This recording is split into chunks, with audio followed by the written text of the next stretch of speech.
And that's where we got it wrong, because we, in doing so, fell out of alignment with how God created us to be. Like, rest is not a reward for a job well done, it's a requirement for living in the image of our Creator.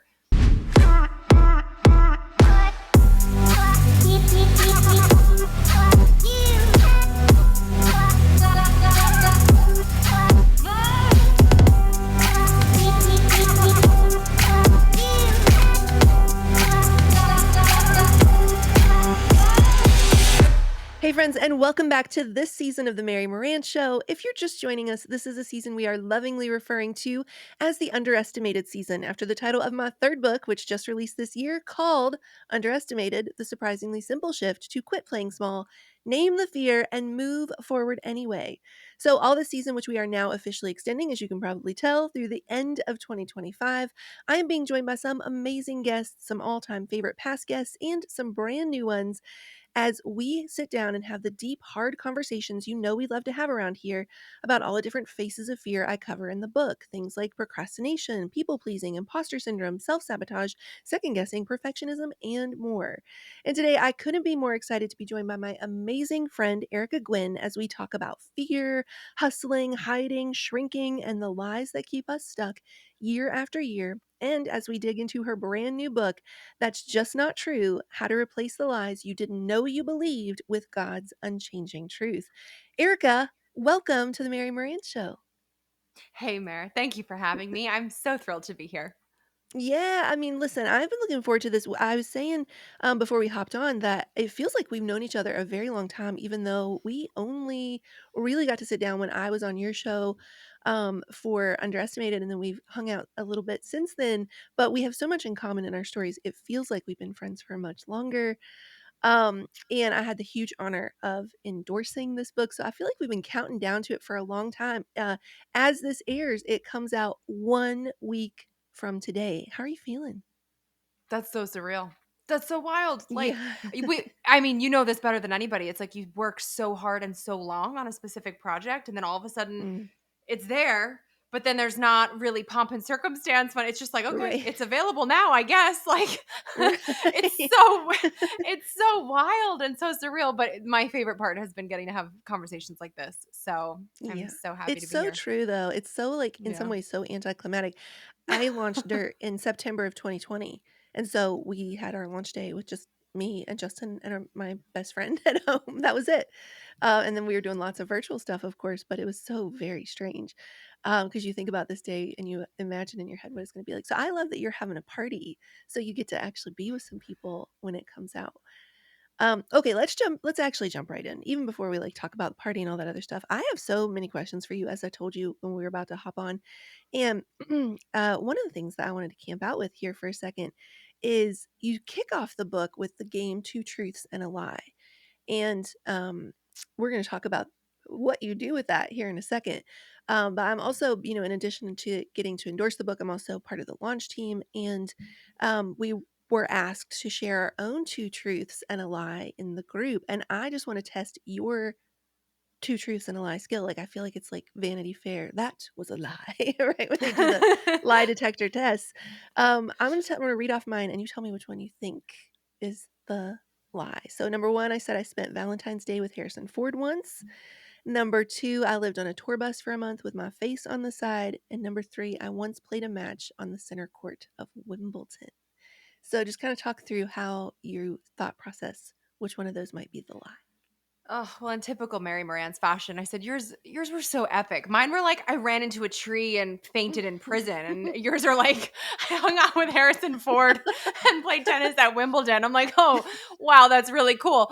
So my thought process here is I'm like, the Harrison Ford one is just so wildly creative, where I don't really know how anybody could come up with that off the top of their head as a lie. So I am inclined to say that that must be true. And then having your face on the side of a tour bus just feels like a very Mary Moran's thing to do. Like, that just checks out, where I believe that too. So three, I know you love tennis, but playing center court of Wimbledon, I'm going to go number three is the lie. That is correct. That is correct. Woohoo!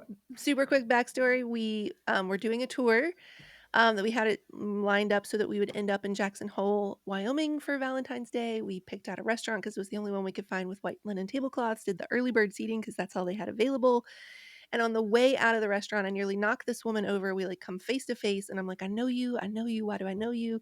And I realized that it is Callista Flockhart. And as I'm kind of figuring all of that out, I look up, and 5 feet from me is Harrison Ford leaning against the like counter bar waiting area to be seated.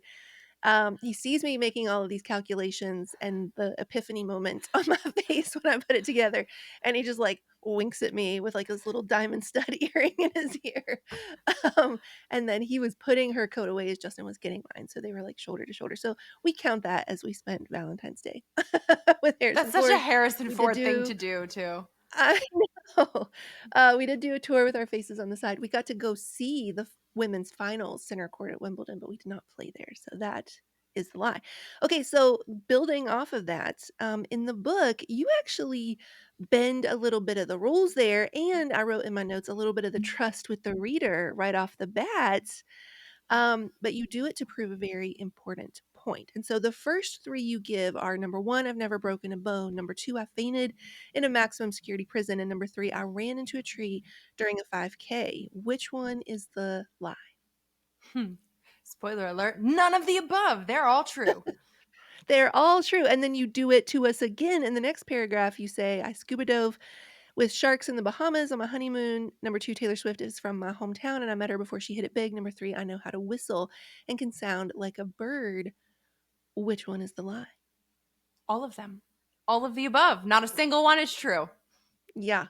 Yeah, okay, and so we do this thing on the show, I lovingly refer to it as my meta moment, my Zach Morris TV timeout, where we kind of break the fourth wall and talk right to the audience for a second. There are a lot of people on the show who are writers themselves, they dream of writing books themselves, and so we just will kind of break and talk about the craft of writing for a second. We're doing this right off the bat, which I think is a testament, to the quality and heart of your writing, and so you say this beautiful line that goes, you probably already know that the best players blur the lines beautifully and believably, specifically and salaciously. And I would add, of course, besides players, there's also writers and speakers to that. And so, from a writing perspective, what point were you making by breaking trust so early on? I mean, these are the first like 3 paragraphs of the whole book, and you're like, "Just kidding. I was totally lying to you in both cases." So I don't see people use that very often, or as well, you know? And so just talk about like riff for a little bit on the craft of writing. How can that early breaking of trust actually build trust or underscore how important a point you're making really is? Well, gosh, thank you so much for that. That's a high Yeah. compliment. I think for me, right off the bat, it was important because it was so closely tied to the essence of the book. Where if we're going to be talking about lies, we have to kind of set the stage very quickly and very seriously of how easy it is to believe a lie. Because when we approach that game, we know that game from like camp back in seventh grade, where we're all very familiar with this game. So I think we go into it assuming certain things from the get go. You go into it assuming that you're getting what you're told you're getting. And I wanted to very quickly and specifically disprove that, just to kind of shine light on what the enemy does in our lives and how easy it is to believe a lie when you think you're getting one thing and, oh, surprise, you're not. You're getting something totally different and you were made none the wiser. So it was just supposed to be kind of like a fun, relatable, instantly accessible way to see how easy it is to be duped when what I say in the book is without knowing a story's context or its creator's character. And that I think Yeah. was the important nuance in it. Yeah, I love that. Building on that, I had that quote to share. Without knowing a story's context or its creator's character, it can be nearly impossible to tell fact from fiction. And all it takes is one twist, one word, one idea, one notion twisted to change the story entirely. When a prince of lies is running rampant in a world wrapped in sin, what's bad may look good and what's wrong may seem right. Without a rock solid armor of truth, even the strongest soul can be made none the wiser. A half truth is still a whole lie. And I just think that's so good. And I was thinking about this. I wrote this question down a couple days ago, and then we were super. Justin and I are super into watching stand up comedy. lately. We love us some Sebastian Maniscalco. There's Leanne Yes. Morgan.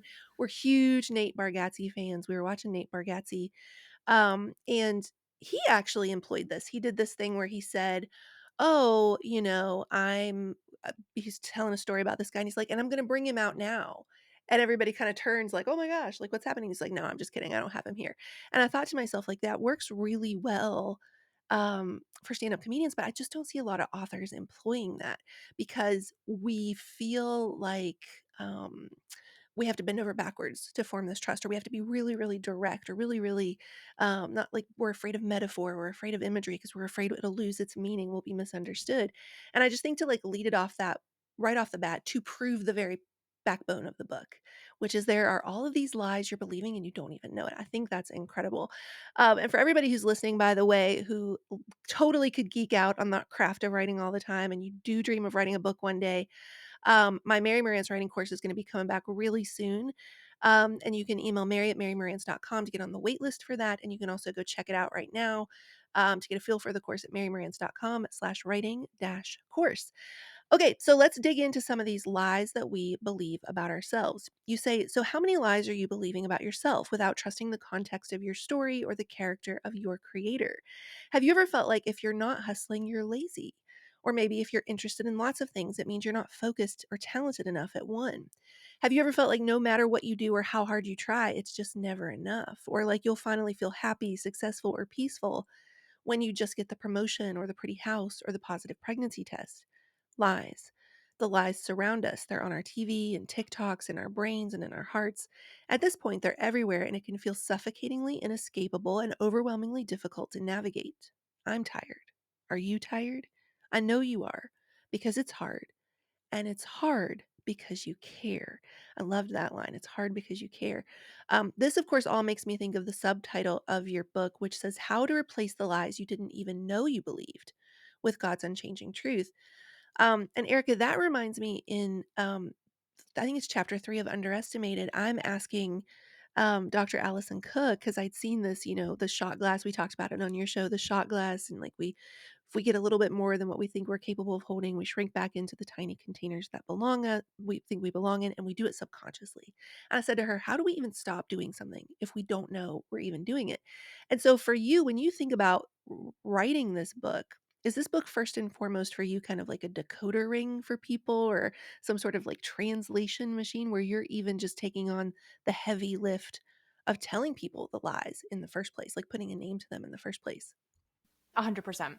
I did it. I put the table of contents together very intentionally for this reason, in the sense of each chapter title is in quotation marks, and it is a very specific thought or a very specific one-liner that I know I have definitely thought, said, believed, and our hope in my editor and I really went through this specifically. Like, how is this lie going through her brain? Because we wanted it to be familiar when she reads it, where even if it's not something that she said verbatim or had said to her, it's familiar enough when she reads the chapter title that it hits somewhere deeper inside where she can go, ooh, that feels familiar, which means maybe there is something there that I didn't know would be there. And I guess it kind of goes in with Yeah. disarming disarming people from the get-go, just to be willing to even hear, hey, you might be clinging on to something and you don't even know you're clinging on to it, and you really don't need to be clinging on to it anymore because it's not what God has for you or wants for you. Yeah. Gosh, I love that. This kind of, I think, goes hand in hand with the each chapter has a breakout section where you talk about the lie beneath the lie. And Underestimated with fear, we talked about like the fear behind the fear, the thing behind the Yeah. thing, to the point that we even the cover has that Easter egg for it, where this very subtle compass behind the compass you can see plainly that represents the thing behind the thing. Like what's the actual fear?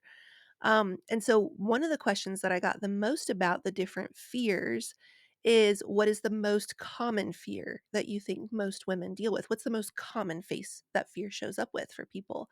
And what I said was, it's perfectionism, but not for the reason that you think. Not because it's just the most common, but because perfectionism is one of those noble vices we love to claim, like, oh, I'm just such a perfectionist, which is a lot easier than saying, oh, I'm actually just hiding in plain sight. And so, for two reasons, perfectionism is the more common because it's easier to claim.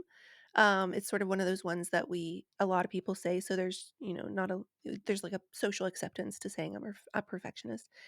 And number two, because it's easier than talking about the thing behind the thing, which is what if perfectionism is really about a fear of rejection or abandonment? So all of that set up to say, what do you think are some of the most common lies beneath the lie that actually drive a lot of these different chapters?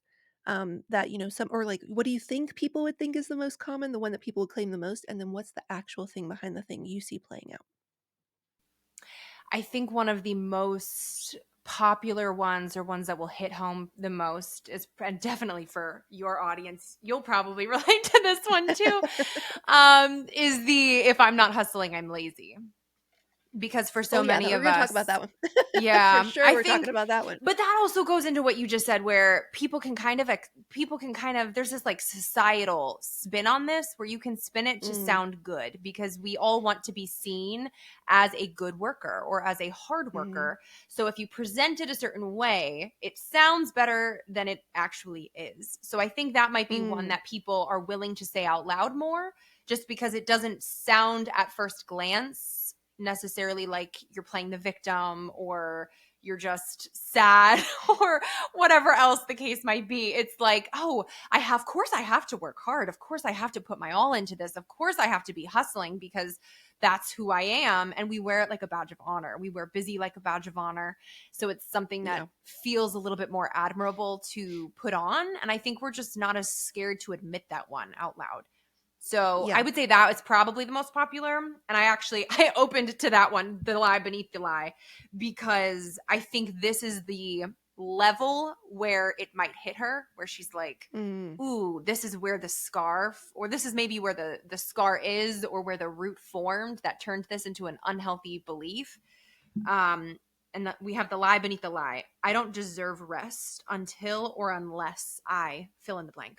My rest is dependent on production. If I'm not grinding, I'm wasting time. yeah. And Mm, then there's yeah. there's a little bit more in the breakout that kind of fleshes that out in terms of how that's a lie. But I think that at the core, for that one in particular, that rings true for a lot of us, because somewhere along the line in our stories, we believed the lie and the narrative that rest was not something that we deserved or should have just because anything. It became something to be earned. It became something where if you do this, then you get to rest. Um, and that's where we got it wrong, because we, in doing so, fell out of alignment with how God created us to be. Like, rest is not a reward for a job well done, it's a requirement for living in the image of our Creator. And Mm, that was what got twisted for us, where then we believed that yeah. it was a bad thing, or that we were not worthy of it unless or until. And those were incorrect. Yeah, I've talked a good bit on this show about, being from Appalachia, that sort of real gritty work ethic, that real, um, there's a saying in West Virginia that's dooless. Like that, oh, that guy's dooless. He won't get up and do anything to take care of his family or to improve the life or whatever. So anything we can do to be the opposite of that and to never have to ask anybody else for help. And so I very explicitly and implicitly, but explicitly was told growing up, like, if you don't struggle for it, you probably don't deserve it. If something was Mm. just handed to you, you're probably one of the bad guys. If it was just always easy, you wouldn't know what it is to have integrity or character. And I know we have some crossover in our story. There's a part in the book where you say, you actually qualified for something because of being low income and being first gen, to go to college. And so I'm just curious, just riff for a little while. Does the if you didn't struggle for it, you don't deserve it come into play for you? Have you found yourself almost making it harder just to prove that you deserved it once you got there? Absolutely. Oh, Mm, that's something, if I'm really being honest, I probably still struggle with to this day, because mm, I never saw my parents have it easy. I never saw them have something that felt like it was leisurely, like it was always, you have to put in X amount of hours, you have to work this hard, and you'll still just get by, or you'll still maybe have enough, you'll still lack. There won't be this sense of peace that comes from hustling, no matter how hard you are hustling, but you still have to hustle hard because that's how you're going to have anything.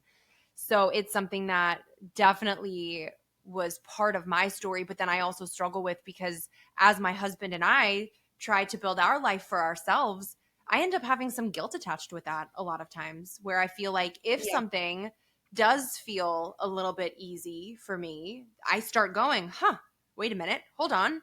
Maybe I am lazy because this should feel harder than it does, or this should feel like more of a hustle.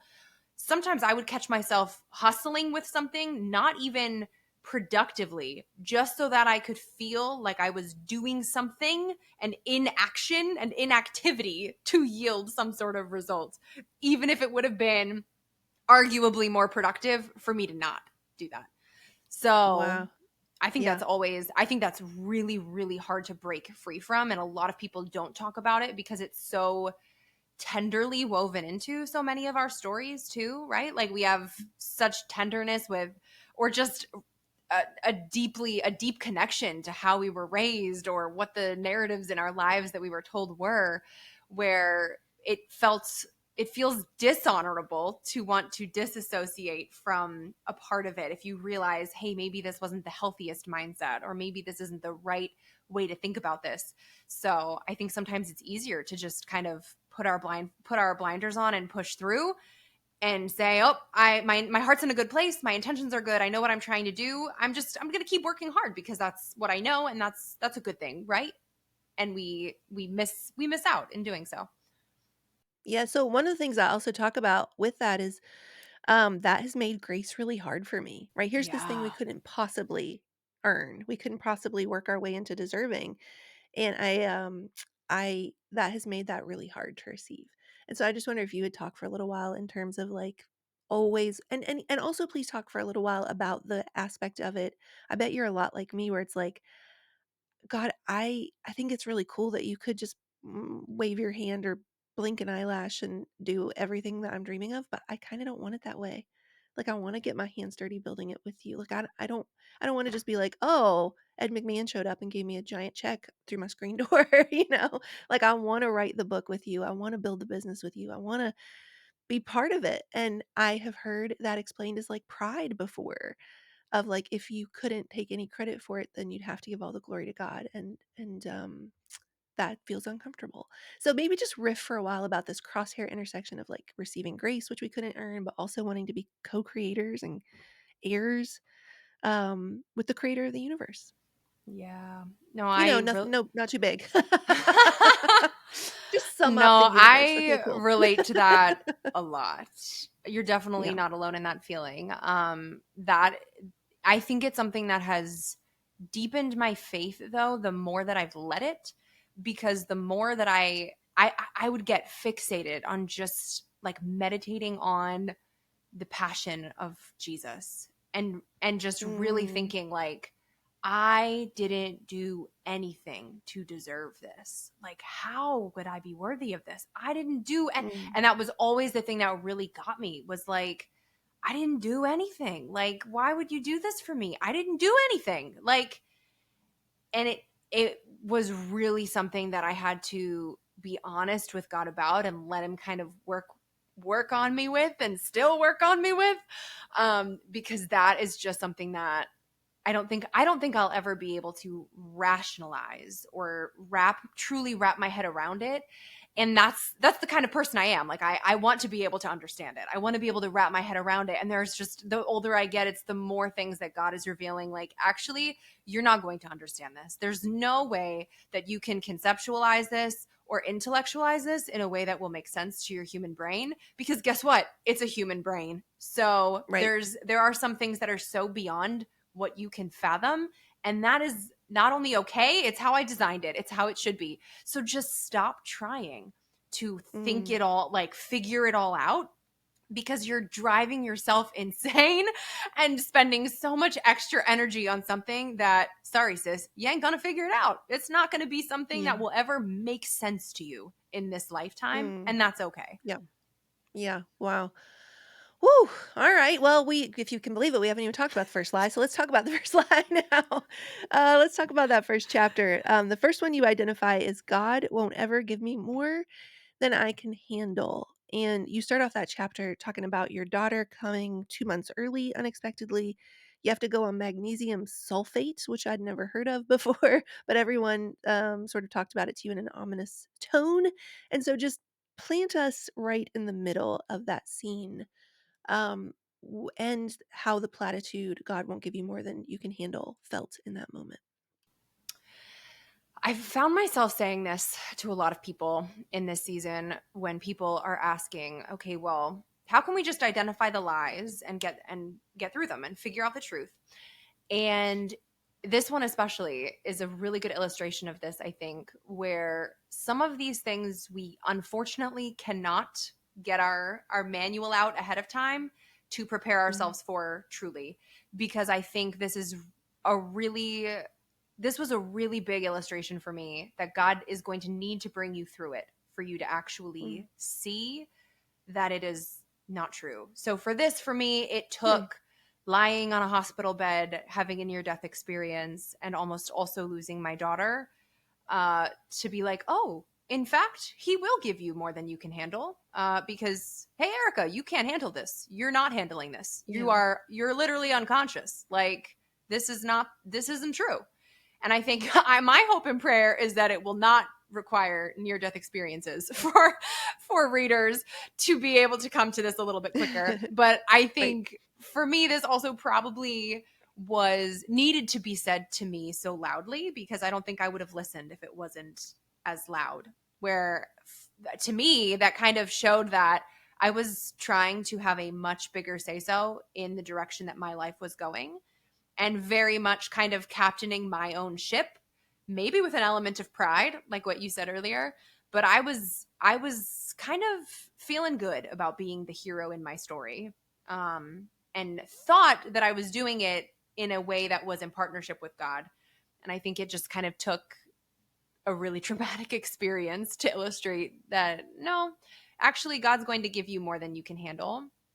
And he is able to handle it, and that's, he'll give you more so that you are forced to acknowledge, like, actually, I do have a limit, and here it is, Yeah. and you don't have a limit, Yeah. and you're gonna need to take the wheel from here. Yeah. Yeah. You say, I had been told that God wouldn't give me more than I could handle, but he did. I didn't and couldn't have handled this alone. Alone, I would have died. I would have died, and my daughter would have probably died too. And you go on to say, while God won't give you more than you can handle is often said as a means of encouragement and affirmation, the phrase can feel so discouraging when we feel disconnected from it. When we find ourselves in uncharted waters without a map or a lifeboat, what's worse, we risk shaming ourselves in those lonely places where our internal experience feels so far from others. External and well intentioned comments, our inner dialogue can shift to sound like, come on, girl, you should be able to handle this. You should be stronger than this. And you go on to say from that, God is not in the business of keeping us comfortable. So I want to camp here for a second. We're just going to riff on some really deep theological questions that I don't know the answer Yes. to. You don't have to know the answer to. We'll just see where we land. It's going to be great. Okay, so here's the deep philosophical question that comes in hot for me very often. These are questions I have with God, conversations I have with God all the time. What do you say to the person who has been through the ringer this year or the past couple of years, past 5 years maybe, and they can't help hearing this version of this that says God intentionally puts you through it so that you'll need him? He pushes you off of Rose's proverbial floating door. I put that in there for you. Into the deep end of the icy water, and then wants all the hero worship when he deigns to throw you a life preserver. What do we say to that? Woo! That's sweaty, right? That's That's sweaty. Now listen, that is I sweaty. don't ultimately believe that is the character of God, but it is in those moments, it's very tempting for me to go, couldn't you just send me a book with a lesson you want me to learn Yeah. instead of, putting me to a place where it's like, "Here, look, let me remind you again that you cannot do this." Yeah. Feeling like I got thrown in the deep end, and then he's like, "Look, I sent you a life preserver." I'm like, "But you threw me in the deep end." I know that's not true, but speak to that for a little bit. No, I'm really glad you said that though, because I think that's the reality for a lot of us, is because that's how it feels. And it's really hard to look at it and not think that. And I think that there's so much nuance in it too, right? Because it's like the other thing I have to try to remind myself a lot in these moments is he's not giving us the bad thing. That I think comes from, we live in a broken, fallen world where certain things are allowed to happen. And I think there's a really big misconception that God is somehow pleased or like smug up there when these things are happening, because he's like, oh, they need me now. When the truth of his character is that he weeps with us. And I think that is Yeah. where it is a little bit different, where I can at least look okay and be like, it's not just hero worship, because he wants us to come to him as his children who are in need of comfort, because he wants to comfort us and be there for us. Yeah. And I think I just have to refuse to believe that it's in any sort of manipulative way, just because that's not in line with his character. I almost, it feels like it's just it's the world is the way that it is because it's that way, and but it makes him sad too. And I think that's the important truth in that, is it's not like it's all some big scheme up there behind the scenes to get us closer to him, but it is an opportunity that we can take to get closer to him.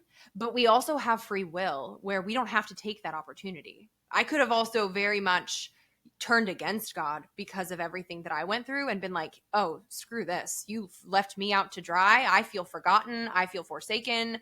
I'm done with Right. you. See you never. And Yeah. I mean, I'll be honest, it was not like I came to this realization quickly or happily. Like, this was one of the darkest periods of my life. And it was a very long wrestling match with God where I was very much like, hello, what the heck are you doing? I cannot see the light at the end of this tunnel. And this feels so wildly unfair. And I am suffering. Like, what? There is no good that I can see. I would tell myself these truths, and I was like, what's the point? I can't see the good in this. I can't see the truth in this. And I think it was more in those moments that you're reminded that you have the opportunity to seek him for comfort, but you're not forced to do that. You do have the option to go the other way too.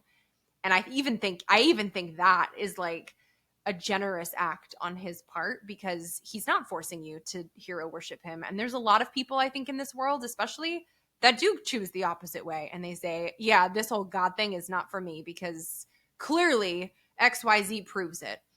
And I think it's, yeah, we just have to cling really hard to actual truth in those moments where our human flesh and our human feelings are screaming at us that that's not the way.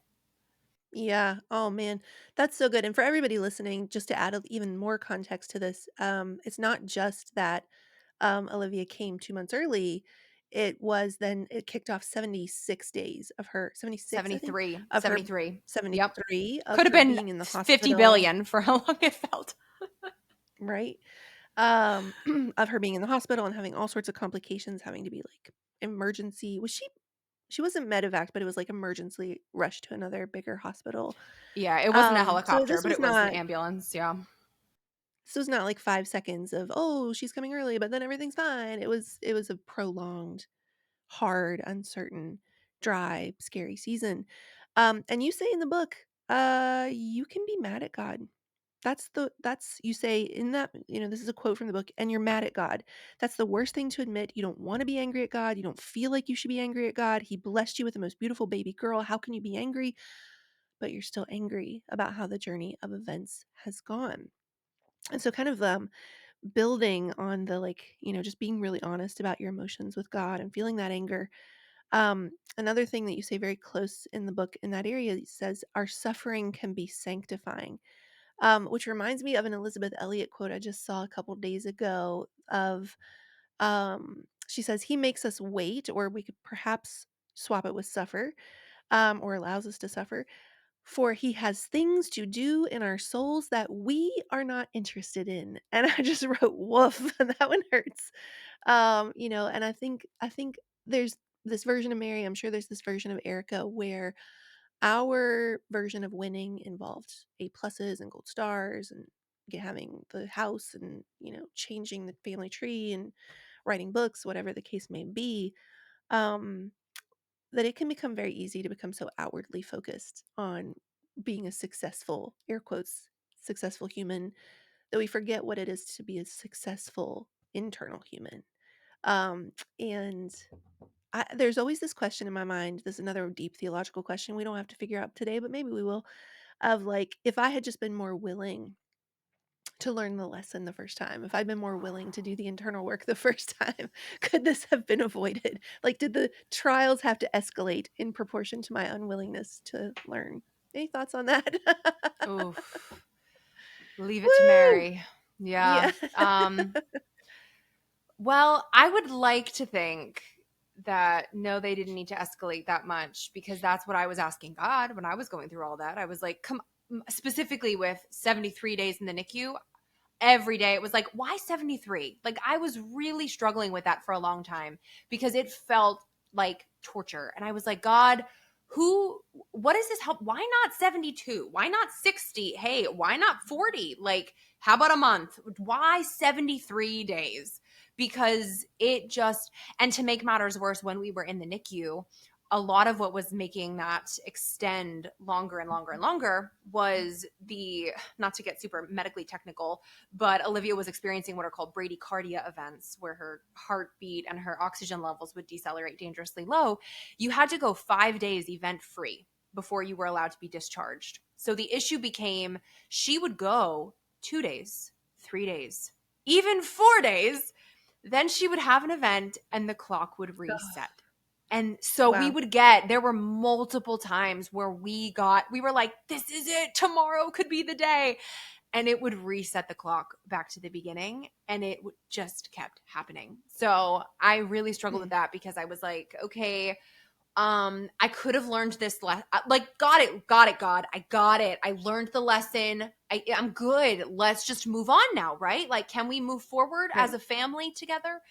And honestly, that's one I'll never have the answer to on this side of heaven. That's probably one of my first questions for God is why 73 days? Like, just out of curiosity, was this an Easter egg for a Taylor Swift video or something? Like, why 73? Um, Right. so I don't know, but I think I have for that's one of those things where I'm like, I just have to trust that he knows the thing that's going to stick with us the most. And for something like Mm. this far in hindsight, I can look at this and go, okay, well, now maybe, and this is just me completely hypothesizing, and who knows if this is actually why it was this way. But I look at this and I go, okay, well, this was obviously the first chapter of this book. So there's a lot of people, hopefully, that might read this, glean something from it, see something in their own story reflected in it. So maybe that was part of the reason because maybe there's someone Mm. else that has been in the NICU for 72 days and they need a little bit of hope to get them one more day. Um, wow, I actually didn't think of that metaphor before right now, and that kind of fits me in a different way. Yeah, so like maybe it's something like that where like it was not anything to do with your actual story per se, but it has to do with okay, God won't give you more than he can handle, but he's going to put people in your life that will help you handle it. So maybe it was something where me sharing the story as it happened, maybe it wasn't something where I specifically, me, myself, Erica, needed it so much as he knew that I would be willing down the road to talk about it Hmm. and someone would need Wow. to hear it. And that would be what helps them handle it when they can't handle it on their own. Um, Wow. Yeah, that's good. That's really and good. I Well, look that at that actually leads. now, that's like almost 7 years later now. So I look at this now and time has elapsed, but I mean, hey, Interesting. Interesting. I don't know what it means, but that's, I'm thinking of like like numbers throughout the Bible, and like the 7 years is, obviously a repeating theme, but we have like 7 years and then like 7 times 70. I don't know. There's something really interesting happening there. I don't know. But yeah, I love that. And it actually leads really nicely into the next question, which is we're talking about this idea of suffering. Suffering can be sanctifying. And something we have talked about a few different times on the show, I talk about it all the time with my coaching clients, is this idea that there's a reason that word passion also sometimes means suffering, right? The passion of the Christ is the suffering of the Christ. And it's what are we willing to suffer for in order to birth into the world? And so you are currently in the midst of birthing a book into the world. Very, very, very, very close. They talk about that stage of transition in birth is when you most want to give up, is where you're closest to the breakthrough.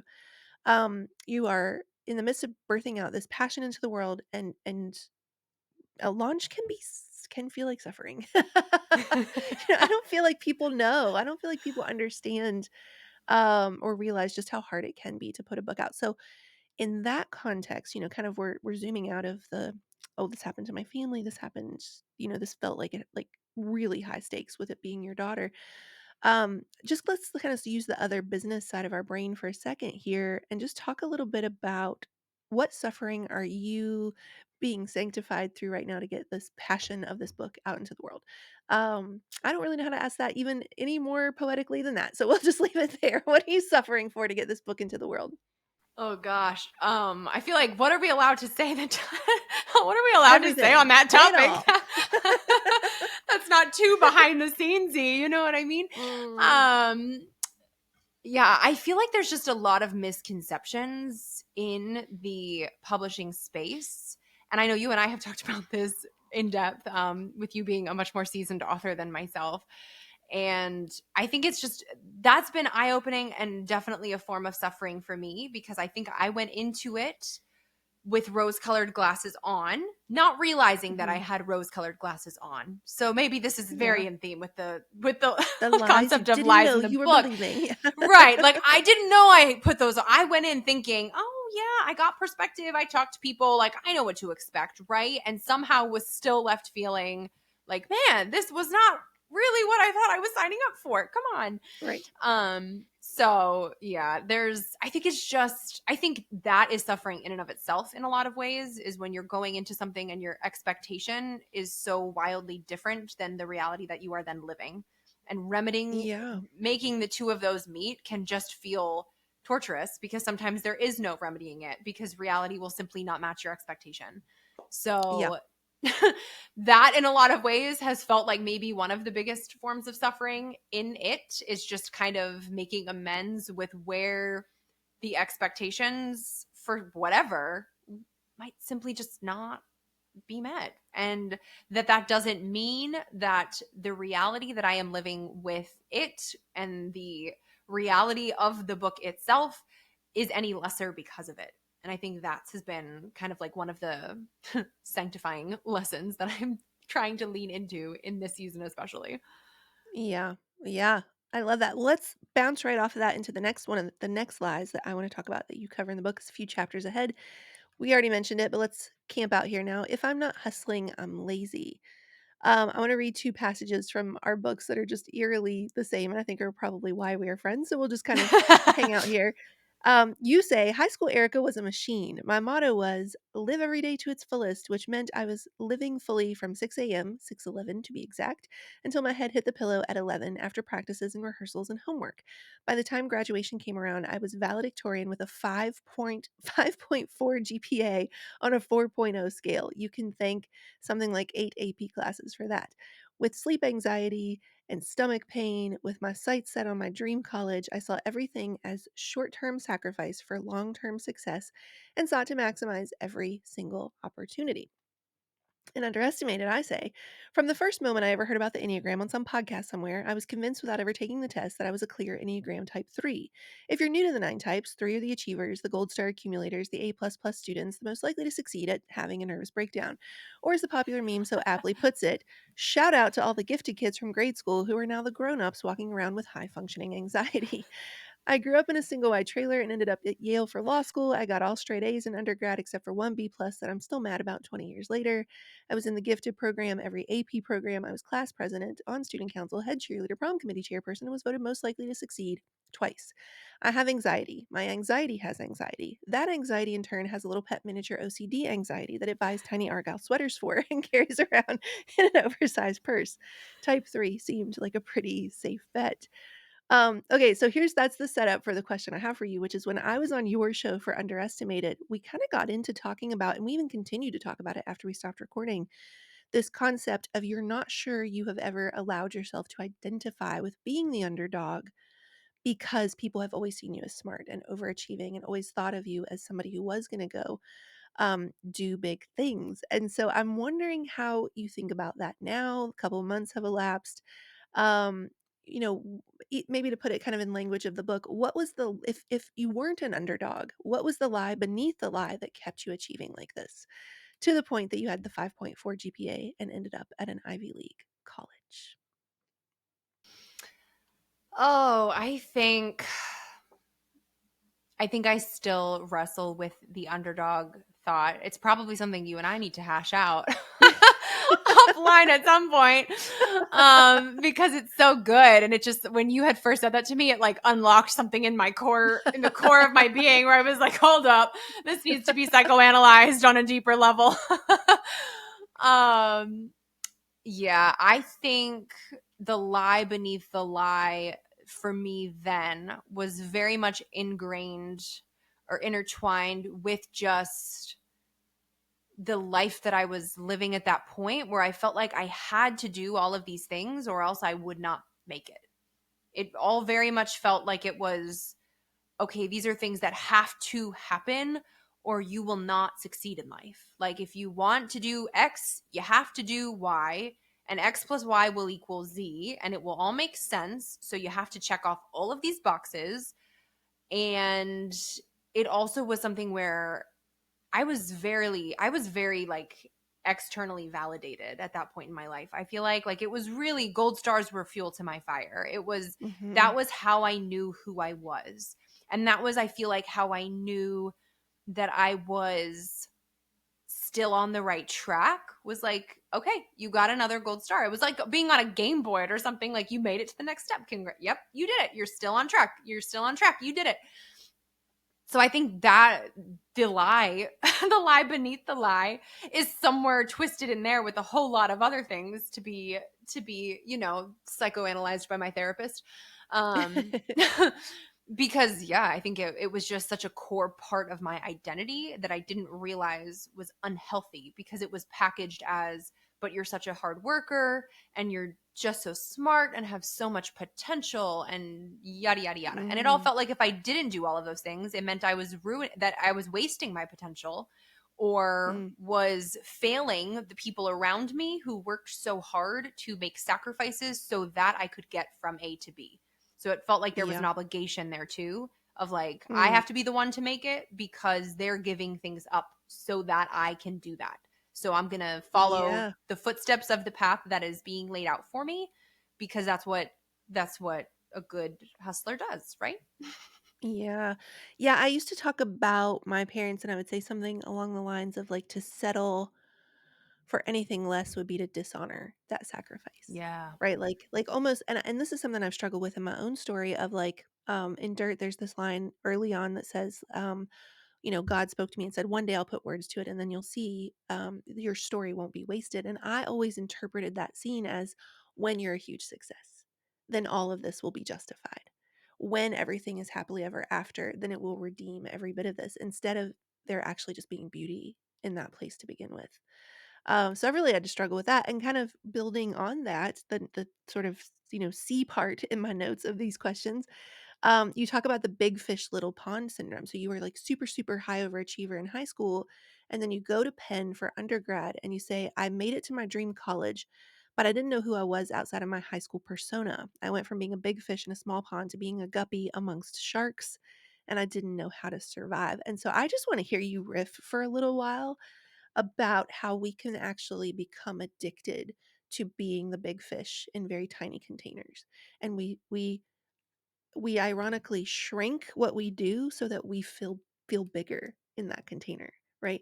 Like a goldfish will grow to the size of its fishbowl, but if you put it into a big tank, then it'll grow even bigger. But we don't want to do that because we feel big by staying in small places. Riff on that.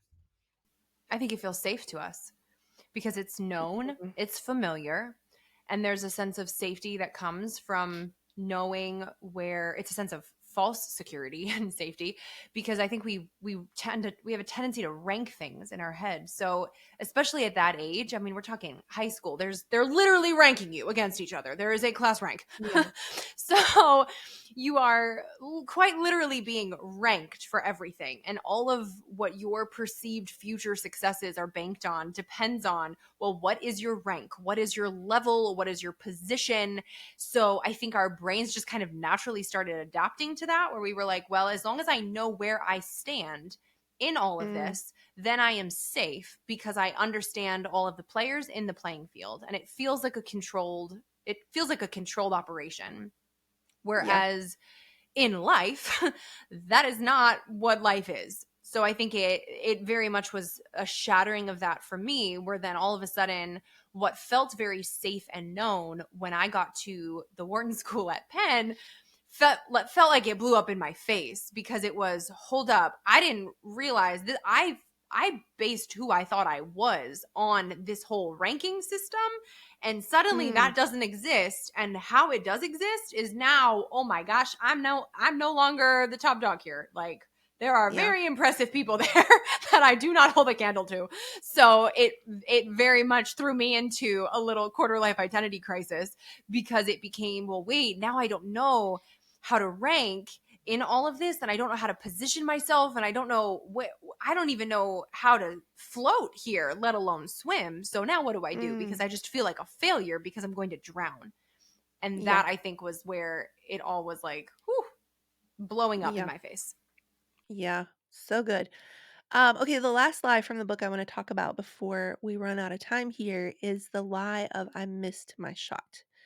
And I wrote in my notes, and you get into this in the chapter, that becomes a really nuanced lie. Because as you even say in that chapter, I think it's in the chapter, they say what's meant for you will not pass you by, but what if they're wrong? And I was just at a women's authors retreat in Alabama along Orange Beach, I think, Alabama. And we each night would have what we called hot tub, hot topics, where we would, be sort of like in a circle. It was actually a heated pool, but that's fine. And we would kind of like circle the water and, swirl it up and say, well, here's my like hot take. And one of the ones that we got into is this idea of what is for you won't pass you by. And, the good plans prepared for you in advance will automatically have to happen. And my friend Monica and I, who I think you're going to be on Monica's show, Monica Kirkland, we just kind of we were agreeing that like, oh, actually when you add in the variable of free will, you absolutely can mess that up. And so I'll give you one setup of this that was sort of like a moment when it really hit home for me is the parable of the talents. Each book I've written, the parable of the talents has given me a different mind exploding moment. And for underestimated, it was that the one with 5 doubled to 10, the one with 2 doubled to 4, and the one with 1 buried it, but then ultimately has it taken away. It's not even just that they have to stay with the one, it's taken away and given to ones who will double it and multiply it. And it was like it hit me like a brick of like, oh, you can forfeit the opportunity. You can mess around and forfeit the opportunity. Liz Gilbert talks about in Big Magic this idea of like ideas tapping us on the shoulder. And if you ignore it long enough, it will go find somebody else because its goal is to get made. So I just kind of want to hear your thoughts. Like, what do you see happening? Like the women you're serving, the women who are going to read this book, what happens that keeps them um, from having the thing that's meant for them actually passing them by? And where's the redemption in that I've missed my shot is actually ultimately a lie? Like Yeah. just talk to us for a while that there's that idea of like, don't worry, you're not that powerful. You can't mess up God's plans for your life. And I'm like, but can you? I don't know. Like it kind of feels like you could. I don't know. So there's nuance, there's depth there. I just want to hear your take on it. Yeah, there's a lot of nuance in this, and I love it for that reason. So I think I'm with you in that, there's free will, so you can miss certain things, but here's where the nuance is, right? So I think the beauty in free will is we have to be an active, willing participant in our own lives. So I think a lot of the misconception around this, and where I see this phrase being thrown around very flippantly, and what drives me personally crazy, is when people are, oh, well, you can't miss what God has for you. What's meant for you won't pass you by. And it just makes me think like, man, does that mean I can like sit in a meadow and, I mean, something's just going to like land from the sky right next to me that's meant to happen? Like, Mm, we all know that's not real. So then it makes me think of, okay, well, I think the analogy I use in the book on this is like, if you're sitting on the couch and God's ringing the doorbell and you're just sitting there with like a pack of Oreos living your best life here and you're nice and comfortable, if you just don't answer the door, Mm, what's going to happen? We have a very good, gracious father who might keep ringing the doorbell. Like you might have multiple opportunities to knock, to answer it, yeah, but at some point it is on you to get off your butt and answer the door. And I think right? that's where the nuance lies, because you have to be a willing participant in order to not miss the goodness that God has for you. Because that is the life that we live. It's like it makes Mm, me think of there's a story in the Bible, I think it's in the book of John, where Jesus is helping a paralyzed man and he's healing him, but he asks him, "Do you want to get well?" And that really struck me, because I was thinking like, well, God, you're God. Like, he wants to get well. Why do you need to ask him this? Like, this. And before he once this man says like, "Yep, I sure do," he says to him, "Get up, pick up your mat and walk." And in doing that, he is healed. Like, and I'm like, wow, this is Jesus. He could have levitated this guy off the ground. Like, he could have said, "I already know what you're thinking. I already know what you want. Here you go. I've made it happen for you." And he didn't. He had a whole crowd of people around him, and he still asked him, "Do you actually want this?" And then he said, "Get up, pick up your mat and walk." He made him do the work himself. So I think it's about having an actual active partnership with him, because he wants to know that we're also in it too, which is, I think, kind of a beautiful thing. And it's like the beautiful part of free will. I use the analogy too in that chapter that I thought was kind of fun, and totally random, about the game Guitar Hero, because I'm not a video yeah. gamer by any sense, but it makes me think of that, where it's like the notes are coming in your life, right? Like the notes are coming Mm, on the screen. You have to pick up your little plastic guitar and play the notes, or you're going to lose the level. Like, right. so they're coming, but you have to strum your guitar to be in partnership with the game here. So I Mm, think that's kind of like where a lot of the nuance is. But then the further nuance in that chapter is like, we also get it wrong because we confuse what your shot actually is and what that means, because we think it's the career position, or it's the relationship, or the specific like status or accolade on this side of heaven. And that's where we miss it, because it's not that God is promising us those things. We're actually not promised any of those things. It's a heart position. So it's like, you can't miss your shot when your shot isn't a career position, but a heart position. And the position you're working towards is one of the heart, which can and does very much flex and change with the growing and changing seasons of your life, where you will have different jobs, different roles, different relationships, different things happen. And none of that is the thing that God has. Like, he's not having, "Oh, this is the specific person or the specific job at McKinsey or whatever it is, that like that's the thing that you can't miss." It's not that. It's like who you're becoming at the end of it is the thing that you can't miss. Wow, that's good. That's so good. You say pride could have said no, disobedience could have said no, fear could have said no. Any number of human distractions could have ignored the voice of God or rejected it altogether. And I would have ultimately missed that shot. We can feel paralyzed with this fear of missing it. We procrastinate and call it perfectionism, like we're waiting for some sort of sign from heaven above that confirms we're on the right track. So, in sort of closing and wrapping it up for us, what do you say to the person who's been listening the whole time and they have been letting these lies that, whether or not they knew they believed them or not, or they're just realizing it, putting words to it right now, they have been letting year after year go by? Like, leave us with some marching orders, leave us with some urgency. What's at stake if we never get around to calling these lies for what they are and actually get moving on what God's asking us to partner with? I think if you are living your life right now feeling really tired, feeling really overwhelmed by all of it, having a nudge in your heart where you're just like, I feel like this is not it. This is not everything that there is. And you're just not sure what the rest is.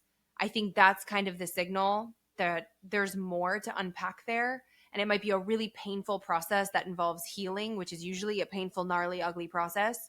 But there is a fullness of life and an abundance and a joy that is truly your birthright. And but it's not necessarily guaranteed, because this is where the work comes in. So it's like sometimes you Mhm. have to be willing to look in the mirror and say, I'm believing things that are not true. Am I Yeah. willing to know what they are? Because sometimes living with a lie or living with a half truth is comfortable and it feels Right. easier because some of these feel good. Like that's why women believe them. We put them on Pinterest. We say them to each other in an encouraging way. But Mm. it's that it's holding us back in that it is keeping us perhaps from some of the deeper, more satisfying fullness that would be available to us with what God ultimately does have in store for us. And some of this is beyond what we can comprehend right now. And it's really just a willingness to open ourselves up to that, a willingness to open ourselves up to being wrong, to being shown what some past beliefs are that we're not true or we're not healthy or we're not serving anybody, we're not of God, and a willingness to partner with God to heal some things that could be really uncomfortable and not our favorite pastime activity. And also just a sense of curiosity because once you are willing to say, okay, I believe I now know this is not true. Maybe I don't even know what is, or I don't even know what's next. That in and of itself can feel very uncomfortable for women like you and I think, to not Yeah. know at all what's to have a big Right. question mark there. We're like, I don't actually like the question mark part. Let's not, Not a fan of that. not a Yeah. fan of that. But like to truly give the pen back to the author of our story to say, I am Mm. willing and wanting you to write the next chapter. And I can't wait to see what it is and what it says. That unlocks something else in you where there's a deeper sense of peace and a deeper sense of freedom than we ever thought possible because we always lived believing that we were the ones that Mm. had a say so in what that looked and felt like for our lives. We don't know what it feels Mm. like to not have that. And Yeah. it just kind of opens you up to some things that you didn't even realize were possible for yourself, which is kind of cool. Woo! Woo! Well, I could talk to you for hours. I know they could listen for hours, but we don't get to hold you that long. Because you got more of these to do. We got a book coming out. So, let them know where they can find you. Thank you for being here, first of all, but let them know where they can find you, where they can find this book. Are there pre-order bonuses they should know about? Tell us all the things. There sure are. You're the best. You can go to ericagwynn.com/books. You can pre-order the book from there, anywhere books are sold. But then the important fun part is the pre-order bonuses, which you can redeem Yeah. on that page on a cute little form. So I got the green light to give away the entire audiobook Oh for my free gosh. as a pre-order Woo! bonus, which is so exciting. It's narrated by me, So which was huge. so fun. So That yeah, is that's so a huge. Everybody listening just needs to know how huge that is. That's 2 books for the price of 1. That's yeah. 1 to take with you on the walk, and then that's 1 to underline, and you're gonna want both. That is I love that they do that. That is so amazing. Yeah. And my thought too was this to me is too important a message to not be able to finish it. And the women reading it, we're busy women. Yeah. Like I'm like, Mm, you're fitting this into the margin of your life. I'm like, let's make mm, it as easy as possible to make that happen. So you get the yeah. audiobook for free. There's also a chapter by chapter discussion guide. So this is a really good conversation inducing book. So whether it's a book club, a women's group, a Bible study, there's a chapter by chapter guide that kind of walks you through talking through some of this stuff if you are unpacking it in a group setting together, which is super fun. And a couple of other fun freebies in there as well. And then you can hang out with me on Instagram at Erica Ligenza, which is my maiden name. Mhm. And I also have a podcast called the Thrive Podcast, which Mary was Yes. on, and so fabulous. Yes. All the Yeah, places. go listen to that episode next. Do it. All right, friends, the book is That's Just Not True: How to Replace the Lies You Didn't Know You Believed with God's Unchanging Truth. It is out 1 week from today, everywhere books are sold, but get those pre-orders in today. Lock in those bonuses, an audiobook, 2 for 1. That's just reason enough right there. Get Erica in your ears for the next couple of weeks with that book.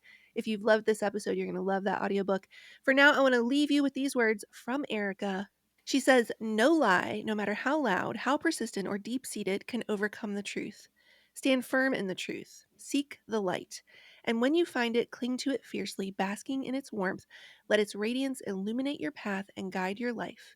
The next time you hear the whispers, when you're tempted to reject his plan for you, when you're doubting that good things can come after, or with, or despite, or even through hard things, when you're succumbing to despair and giving up hope, when you think that it's all on you to get it right, or that you're too much or too messy or just too anything other than who God called you to be, I hope you whisper back, that's just not true. Until next time, friends, this is the Mary Morant Show, and welcome to your underestimated season.